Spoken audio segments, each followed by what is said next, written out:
할렐루야! 한 주간 평안하셨습니까? 오늘도 예배에 참석하신 여러분을 주님의 이름으로 환영합니다. 무더위가 찾아오고 갑자기 또 장마도 찾아왔습니다. 여러분들 비 피해 없도록 주변 정리를 잘 하시기 바랍니다. 주변을 살펴보시고 혹여 피해가 있는지 없는지 다시 한번 돌아보시기 바랍니다. 요즘에는 비가 그냥 오는 게 아니고 갑자기 억수같이 내리기 때문에 아주 조심해야 됩니다. 꼭들 주변들 잘 살펴보시기 바랍니다. 오늘은 사도행전 13장 41절에서 52절의 말씀으로 이방의 빛이 되라 라는 제목으로 여러분과 은혜를 나누고자 합니다. 지난 시간에 우리가 살펴보았듯이 우리가 사도행전 13장 12절까지 봤습니다. 원래는 13절부터 52절을 봐야 되지만 시간 관계상 제가 다 읽지는 못하고 나머지 본문은 여러분들께서 차근차근 읽어보시면 되겠습니다. 제가 여러분들에게 한번 물어보도록 하겠습니다. 여러분들은 얼마나 많은 설교를 듣고 계십니까? 물론 주일 예배가 끝나고 제 설교가 끝나고 나면 제 설교 위에도 또 다른 설교들을 아마 들을 것이에요. 오늘날 수많은 강단에서 설교가 울려 퍼집니다. 한국 교회만 해도요, 매주 수만 편의 설교가 전해집니다. 방송이나 유튜브나 팟캐스트까지 합치면 수없이 많은 설교에 우리가 파묻힐 지경이지요. 하지만 정작 우리가 생각해 보면 이런 질문을 할 수 있을 것 같아요. 그 많은 설교 가운데 복음을 듣는 설교는 과연 얼마나 될까? 저도 많은 설교를 듣습니다만 특히나 저는 차량을 타고 이동할 때 설교를 많이 듣는데요. 듣다 보면 한숨이 저절로 나오는 경우가 많이 있어요. 본문은 성경인데 말씀이 들리지가 않는 거예요. 복음은 자취를 감추고 그 설교자의 무용담이나 위로의 수자적 내용만 그 빈자리를 꽉 채우고 있는 거예요. 쓸데없는 얘기만 중언부언하고 있다 이 말이죠. 생각해 봅니다. 과연 복음적인 설교란 무엇인가? 나는 과연 그런 설교를 하고 있는가? 오늘 우리는 이 사도행전 속에 사도 바울의 그 첫 설교를 마주하려고 하는데요. 비시디아 안디옥의 해당에서 바울이 전한 이 메시지는 복음이 어떻게 전해져야 하는지, 그리고 복음적인 메시지가 무엇인지 선명한 대답을 우리에게 해줍니다. 이 말씀을 통해서 우리가 영혼의 좋은 말씀을 분별할 수 있는 감각을 익히고요. 더 나아가서 복음적인 메시지를 가르치고 전할 수 있는 사람으로 준비될 수 있기를 소망해 봅니다. 자, 그렇다면 복음적인 메시지는 무엇인가? 청중의 상황에 귀를 기울일 때 복음적인 메시지는 들리게 된다는 것이에요. 자, 구브로를 떠난 사도 바울은 다음 행선지로 소아시아 지역의 비시디아 안디옥을 찾아갑니다. 바울과 바나바는 안식일이 되자 회당에 들어가서 자리에 앉아요. 회당은 유대인들이 모여서 말씀을 듣고 예배하던 장소였습니다. 당시 회당에서는 그 지역을 여행 중인 랍비가 말씀을 전하는 것이 허용되었는데 바울은 그 기회를 얻자마자 메시지를 시작해요. 16절에 이렇게 말하고 있습니다. 바울이 일어나 손짓하여 말하되 이스라엘 사람들과 및 하나님을 경외하는 사람들아 들으라. 바울은 청중을 이스라엘 사람들과 하나님을 경외하는 이방인들로 구분해서 부르고 모두가 이 메시지를 향하는 대상임을 분명히 이야기하고 있습니다. 이어서 17절부터 22절까지는 그는 이스라엘 족장들 애굽 탈출, 광야 생활, 가나안 정복, 사사시대, 그리고 사울과 다윗에 이르는 그 구약의 핵심의 그 역사를 요약해요. 이는 유대인이라면 누구나 알고 자랑스러워하는 역사이죠. 아니 무슨 국사 시간도 아닌데 바울이 왜 이 이야기를 꺼냈을까요?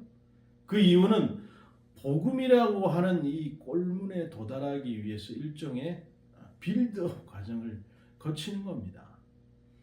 그는 이스라엘 백성의 역사에 귀 기울이면서 하나님께서 어떻게 구원의 손길을 지금까지 이어오셨는지를 조심스럽고도 단단하게 짚어나가요. 그리고 곧이어서 핵심을 이야기합니다. 하나님이 약속하신 대로 이 사람의 후손에서 이스라엘을 위하여 구주를 세우셨으니 곧 예수라. 그 모든 역사의 정점에 다윗의 자손에서 구주를 세우신 하나님의 섭리가 있음을 암시하면서 청중을 자연스럽게 예수 그리스도에게로 인도하고 있는 것입니다. 이 바울은 세례 요한의 사역을 언급합니다. 요한은 유대 사회의 선지자적 권위를 지닌 인물이었고 그의 이름은 모든 유대인들의 기억에 깊이 각인이 되어 있습니다. 바울은 요한이 자신의 사역을 예수님께로 향하게 했다는 점을 강조하고 있어요. 이를 통해서 유대인 청중이 갖고 있는 그 신앙의 지형 속에서 복음이 낯설지 않게 느껴지도록 메시지의 흐름을 인도해 나가고 있다는 것이죠. 바울은 매우 전략적인 사람입니다. 그의 메시지도 매우 전략적이에요. 그는 청중인 그 유대인들의 그 사고방식, 기억, 배경을 존중하고요. 그 안에 복음의 씨앗을 심고 있는 거예요. 그러나 단지 정보를 나열하는 것이 아니라 그들의 삶과 신앙 안으로 복음을 끌어들여서 복음이 마음에 닿도록 정교하게 설계하고 있다는 것이죠. 복음은 시대를 초월한 하나님의 생명의 말씀입니다. 그러나 이 메신저의 입에서 흘러나올 때 모든 이에게 동일하게 들리는 것은 아니죠. 어떤 이에게는 그 말씀이 은혜로 다가오지만 어떤 이에게는 낯설고 불편하게 느껴질 수도 있는 것입니다. 그래서 복음적인 메시지라고 하는 것은 단순히 복음을 말하는 것을 넘어서 복음을 들리게 하는 것이어야 된다라는 것이죠. 복음을 들리게 하려면 먼저 그 메시지가 누구에게 전해지고 있는지를 깊이 이해해야 하는 것입니다. 다시 말해서 청중의 상황에 귀 기울이는 것이 이 메시지의 출발점이 되어야 된다는 것이죠. 예수님께서 각 사람의 상황에 따라서 다르게 말씀하시잖아요. 사마리아 여인에게는 그녀가 숨기고 싶었던 그 인생의 갈증을 언급하시고요. 니고데모에게는 새롭게 태어난 영적 출생을 말씀하십니다. 세리에게는 잔치 자리를 통해서 용서를, 병든 자에게는 고침과 위로를 전하셨어요. 모든 복음의 진리였지만 각기 다른 형태와 언어로 전해졌다는 것입니다. 그 맞춤형 복음은 사람들의 귀에 들리고요, 삶을 바꾸는 변화로 이어지게 되는 것입니다. 오늘날의 메신저도 마찬가지입니다. 청중의 언어를 모르고 그들의 삶을 이해하지 못한 채 전해지는 메시지는 공허한 메아리처럼 스쳐 지나가기 쉽지요. 아무리 진리라고 하더라도 청중이 들을 수 없는 언어로 말한다고 하면 그것은 그들에게 복음이 아닐 수도 있는 것입니다. 무엇을 말할까가 중요하지만 그에 못지않게 어떻게 들릴까도 중요한 것이죠. 특히 오늘처럼 다양한 세대와 배경을 가진 성도들이 함께 예배하는 시대에는 한마디의 말도 무심히 전할 수가 없는 것입니다. 젊은 세대는 건강과 그 진정성을 갈망하고 중장년 세대는 삶의 무게 속에서 위로와 지혜를 구하게 되는 것이죠. 세속 문화에 익숙한 이들은 복음의 깊은 은혜를 아직 이해하지 못할 수 있습니다. 이들에게 단번에 복음을 전하려 하기보다는 먼저 그들의 그 이야기를 경청해야 되는 것이죠.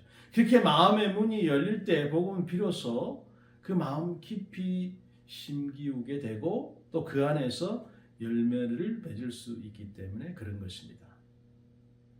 두 번째로 복음의 메시지는 그 중심에 언제나 십자가와 부활이 있어야 되는 것입니다. 자, 사도 바울은 점점 더 복음의 핵심으로 나아가는데요.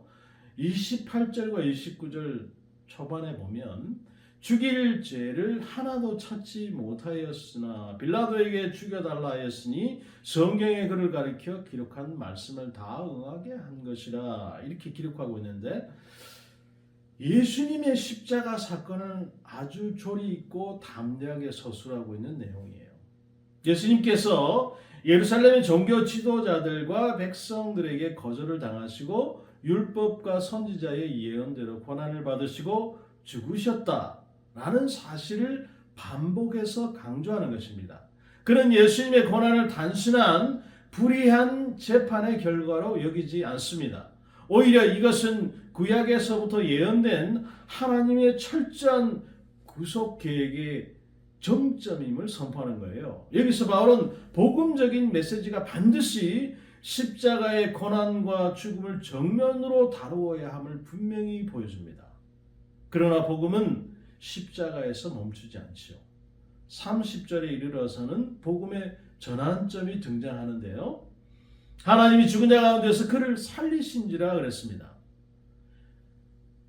이 짧은 한 문장은 모든 복음적인 메시지가 향해가야 할 중심이자 정점인 것입니다.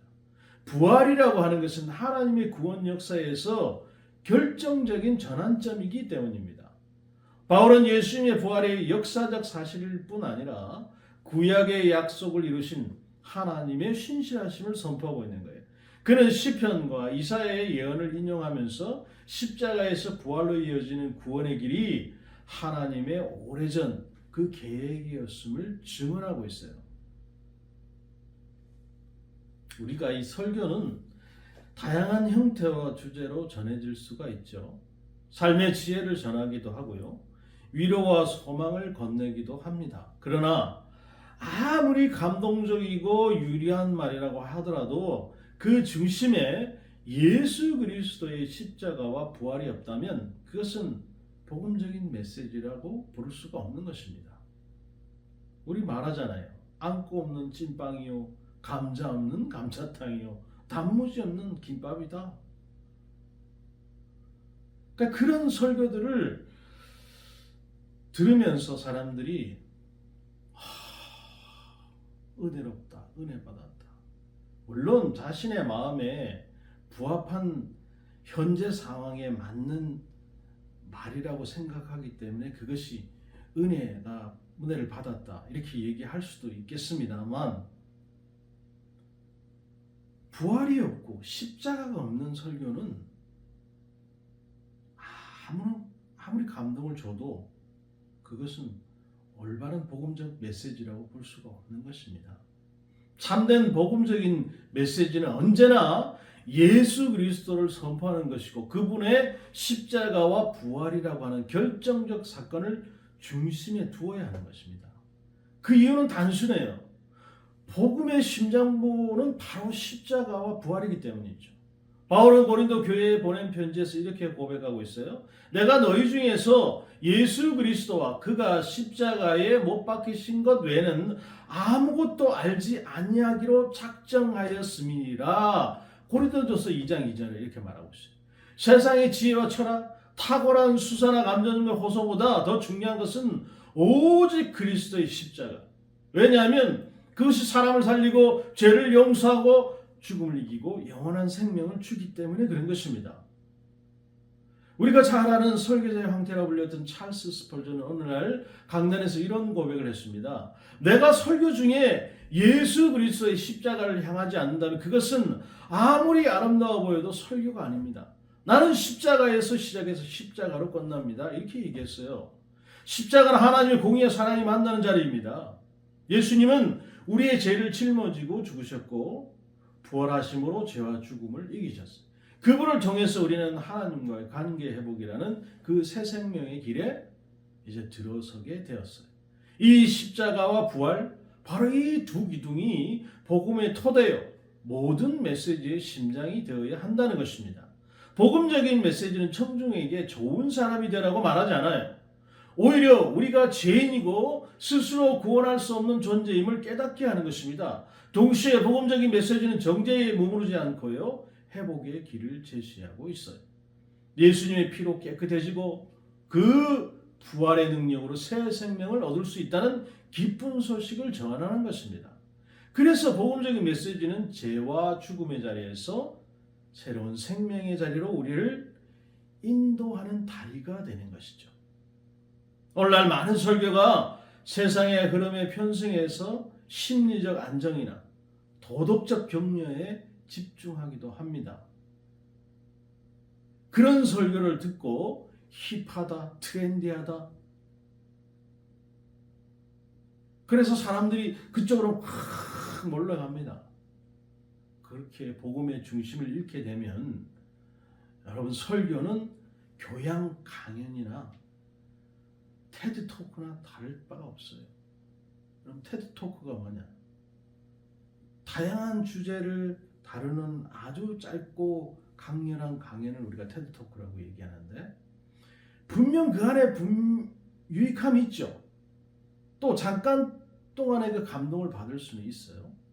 결코 그러나 그 안에 제사함과 영원한 생명의 변화를 경험할 수는 없는 것입니다. 그러므로 복음을 전하는 사람에게 가장 중요한 일은 자신의 입술에 복음의 중심을 새기는 일입니다. 왜냐하면 그리스도의 십자가와 부활은 언제나 낡지 않은 복음의 심장이기 때문이죠. 이 복음이 우리의 메시지 안에서 계속해서 뛰고 있어야 하는 것입니다. 그럴 때 비로소 메시지는 생명을 낳고 무너진 생명을 일으키고 죽어가는 영혼에게 참 소망을 전할 수 있게 되는 것입니다. 마지막으로 복음적인 메시지라고 하는 것은 청중의 결단을 이끌어내야 하는 것입니다. 사도 바울은 지금까지 이스라엘의 그 구속사, 그리고 예수 그리스도의 십자가와 부활, 그것들을 차근차근 설명해 왔어요. 그러나 이제는 단순한 설명과 증거를 넘어서 청중의 마음을 향한 직접적인 호소와 요청으로 나아가야 하는 것입니다. 38절에 말하고 있습니다. 그러므로 형제들아, 너희가 알 것은 이 사람을 힘입어 죄 사함을 너희에게 전하는 이것이며 그랬습니다. 바울은 복음이 우리에게 어떤 의미를 가지는지를 분명히 밝히고 있어요. 바로 죄 사함인 것입니다. 복음은 죄 사함이에요. 죄 사함을 받지 못하면 우리의 구원은 없는 것입니다. 그가 단지 죄 사함이 있습니다 라고 말하지 않아요. 이 사람을 힘입어 너희에게 전하는 이것, 이렇게 표현하고 있잖아요. 이는 복음을 마음으로 받아들이고 삶으로 응답하라 라고 하는 강력한 요청인 것입니다. 또 모세의 율법으로 너희가 의롭다함을 얻지 못하던 모든 일에도 이 사람을 힘입어 믿는 자마다 의롭다 하심을 얻는 이것이라. 이 구절에서 바울은 복음이 율법과는 본질적으로 다른 새로운 구원의 길이라는 것을 선포하고 있어요. 율법으로는 결코 해결될 수 없었던 그 의로움의 문제를 예수님을 믿는 믿음을 통해서 완전히 해결될 수 있음을 선언하고 있는 것입니다. 주목할 점은 바울이 믿는 자마다라고 강조하고 있다라는 것이죠. 복음은 묻지도 따지지도 않고 누구에게나 열려있지만 그 복음의 효력은 믿는 자에게만 유효하다라는 것입니다.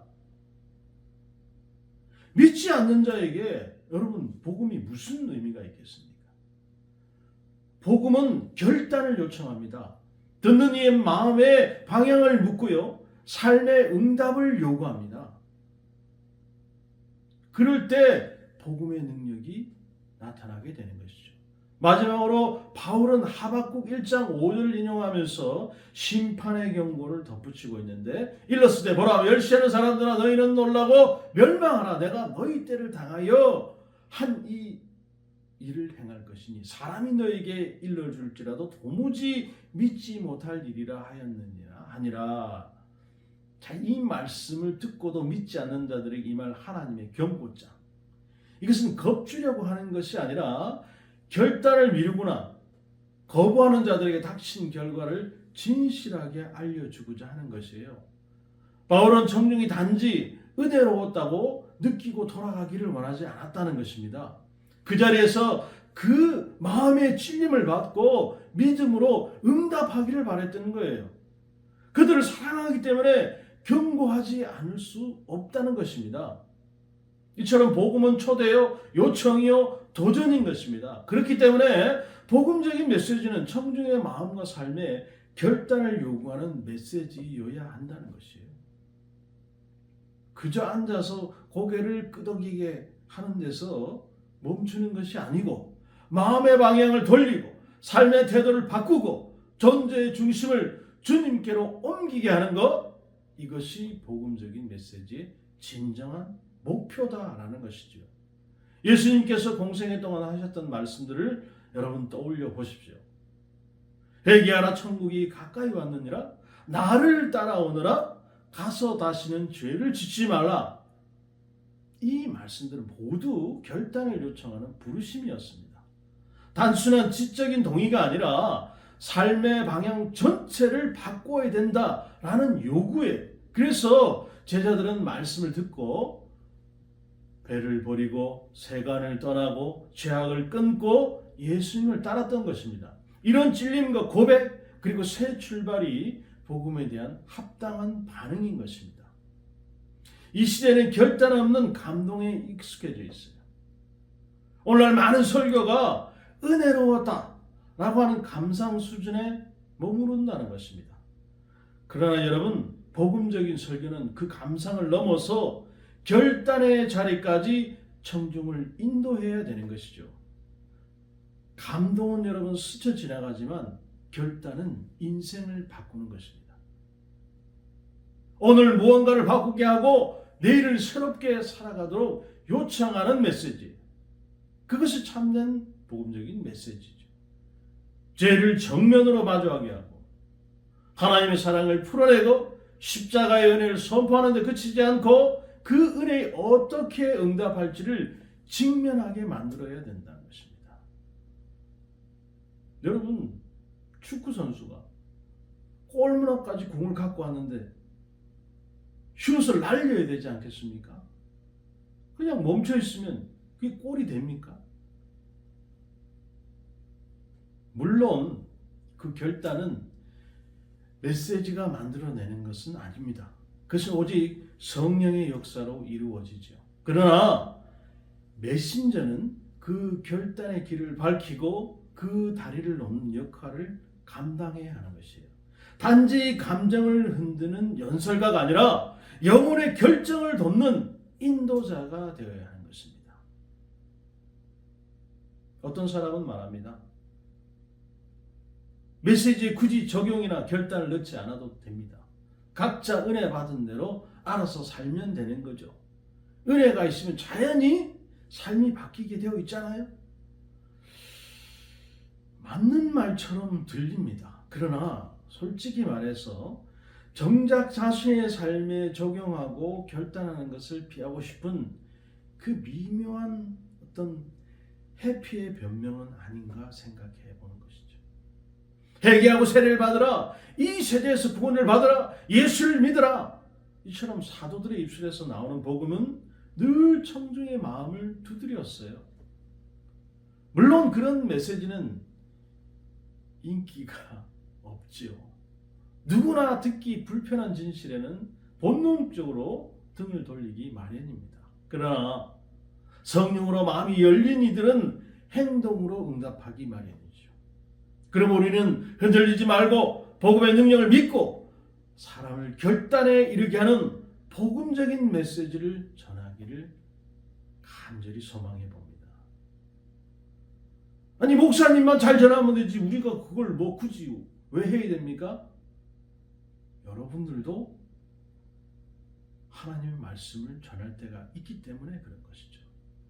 사도 바울이 해당의 메시지를 마쳤을 때 사람들은 그 말씀에 깊이 감동해서 다음 안식일에도 같은 말씀 듣기를 간청했습니다. 그 주간 동안 많은 이들이 바울과 바나바를 찾아와서 하나님 말씀을 더 듣고자 했고, 마침내 안식일이 되자 거의 온 성이 몰려와서 주님의 말씀을 들으려 했어요. 초대박이 난 거죠. 복음은 사람들의 마음을 흔들었고요, 그들의 영혼의 목마름을 일으켰습니다. 그러나 사람들의 관심과 반응은 언제나 같은 방향으로 향하지는 않아요. 그 광경을 본 유대인들은 마음에 시기심이 일어났고 결국 바울을 반대하고 비방하기 시작해요. 이에 바울과 바나바는 한치의 주저함이 없이 담대하게 선언합니다. 주께서 이같이 우리에게 명하시되 내가 너를 이방의 빛으로 삼아 너로 땅 끝까지 구원하게 하리라 하셨느니라. 아멘. 복음은 유대인의 거절을 넘어서 새로운 땅과 새로운 사람들에게 뻗어갔고요, 영생을 삼아던 많은 이들이 믿게 되었습니다. 복음은 거절과 저항 속에서도 여전히 오늘날에도 전해지는 것입니다. 우리의 학교, 우리의 직장, 우리의 가족, 우리의 친구, 그들 중에 아직 복음을 모르는 사람이 있다면 그곳이 바로 우리가 비춰야 할 땅끝인 것입니다. 멈추지 않는 하나님의 구원의 역사는 오늘도 생명을 갈망한 그 영혼들에게 빛을 비추고 있습니다. 오늘 복음으로 살아나고 복음을 전하는 자로 부름받은 우리 모두가 그 복음을 전달하는 바로 이방인의 빛으로 살아가시기를 주님의 이름으로 축복합니다.